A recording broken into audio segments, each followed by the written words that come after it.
I'd like to talk about learning how to trust in life, and where is it that we put our attention on when we're leaning into trust. What is trust? Is it trusting in that we're going to be getting what we want, what we think we want? Or is it actually something deeper? Is it allowing for the possibility that there's something that we don't know of how things are supposed to be, and we let go of our agenda of what we think we want, and we actually open up into the unknown, allowing for what is meant to be to occur. There's something that knows much better than what we think we know of how our life is supposed to be. And if you want to know how our life is supposed to be, then you look around and you say, this is it. This is how life is supposed to be. So trust also has to do with acceptance. They go hand in hand. And the muscle gets built the more that we learn how to accept, the more that we can lean into trust. And when I say lean, it's kind of like an energetic leaning into our very own beingness, actually, because trust is not a thing. Trust is a quality. It's a quality that is inherent in every moment. And like I said, it goes along with acceptance and ultimately with allowing. Allowing things to be as they are. Now, it invites the next moment's allowing, which we can deem trust, we can term trust. So trust is actually a wonderful experience of how to live, living in trust that life is exactly moving and revealing and presenting as it's supposed to.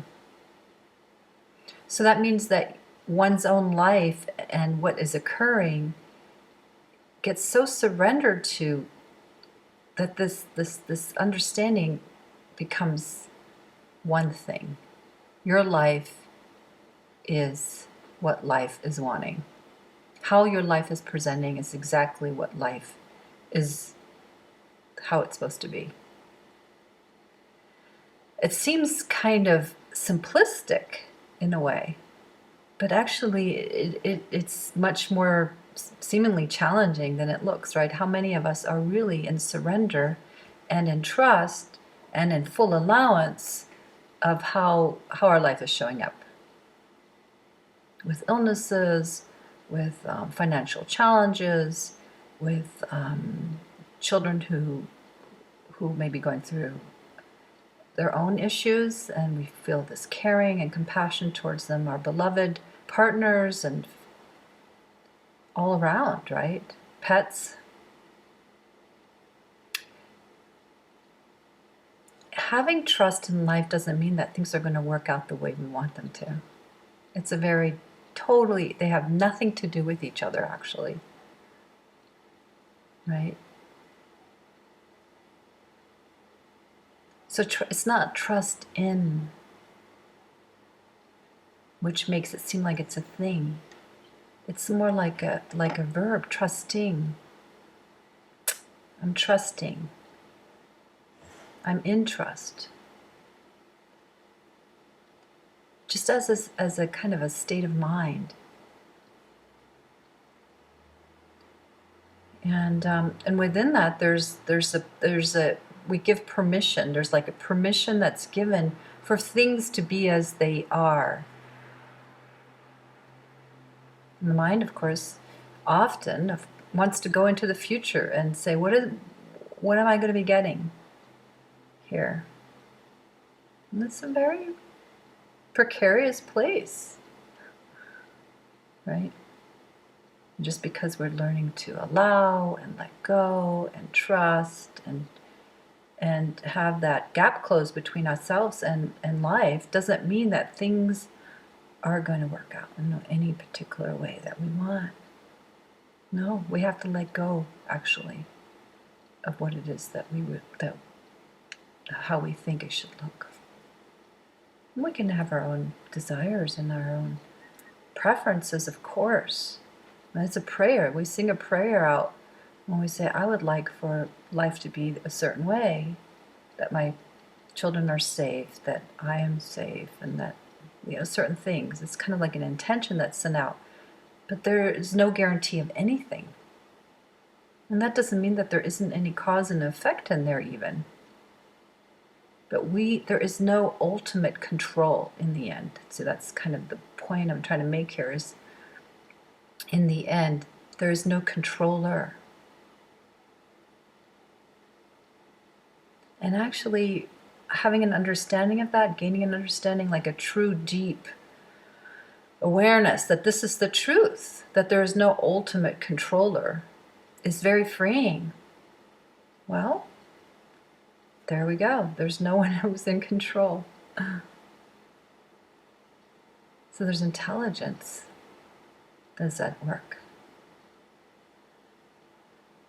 And one can gain a trust in that intelligence. Because you know what happens is that we end up realizing that that's what we are. So we're gaining a trust in what we are. It's not like trusting in something outside of us, but it's a trust in what we are at our core, what we are in essence, what we are in truth.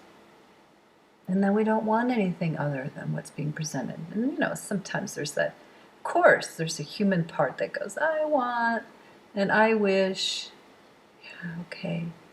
But that starts to settle down. This crying out for something different, for things to be different than what they are, it starts to settle down. What is presenting itself is what I want. One thing.